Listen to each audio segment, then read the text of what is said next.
The Global Indigenous Youth Caucus raises our voice in solidarity to speak for the protection of the scarceness of water through the recognition and application of our traditional, cultural, and spiritual values to water.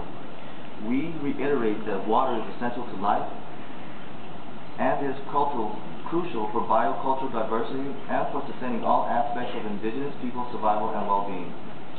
Water is a human right, a right for all nature, and is everyone's responsibility. Water is also necessary for health. Unsafe water and inadequate sanitation contribute greatly to child mortality, especially vulnerable populations such as indigenous communities.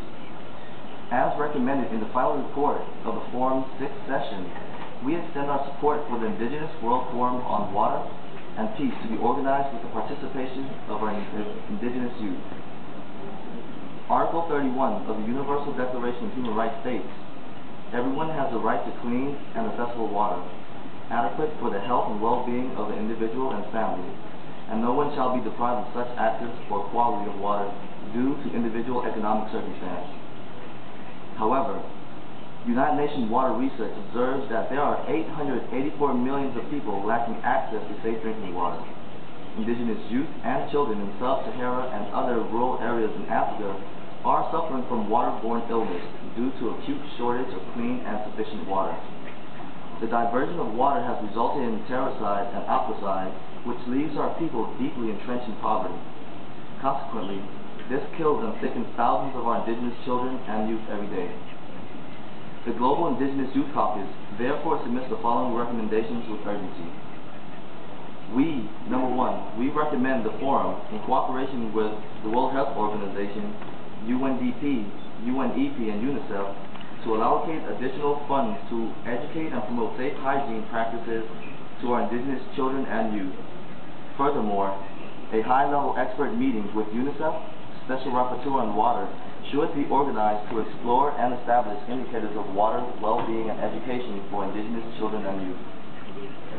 2. We recommend mechanisms to be developed that should hold the World Bank legally and financially accountable when granting loans to states to construct large dams, trans-boundary diversion projects, mineral extraction, energy production, and even bottled water. These activities have been exploiting the sacred elements of water and contribute to the displacement of indigenous communities. 3.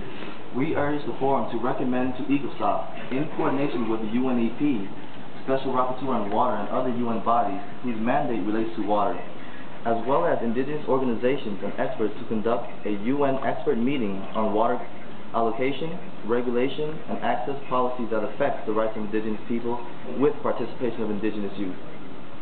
4. We urge the Forum to appoint a special rapporteur to conduct a study to examine how the policies of UN members, UN bodies, and corporations related to water implementation articles of the Declaration on the Rights of Indigenous Peoples. 5.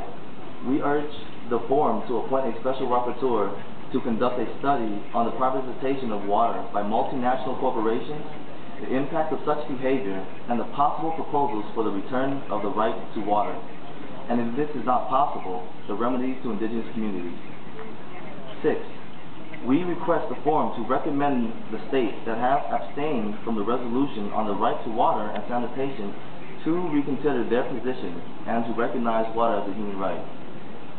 7. We support the recommendation made by the Global Indigenous Peoples Caucus to request the Forum to set up a theme on water with collaboration in 2014. 8. We call on the Forum to take leadership in working with UN bodies, state governments, and indigenous organizations to denounce repressive actions, including the use of national militaries and corporate private armies employed to prevent indigenous people's access to traditional water sources for portability, agriculture, fishing, transport, and ceremonies. To conclude this statement, the Global Indigenous Youth Caucus strongly emphasizes that free, prior, and informed consent of indigenous peoples shall be sought before any water-related policy, project, program, and activity is conducted on indigenous territories. Thank you, Madam Chair.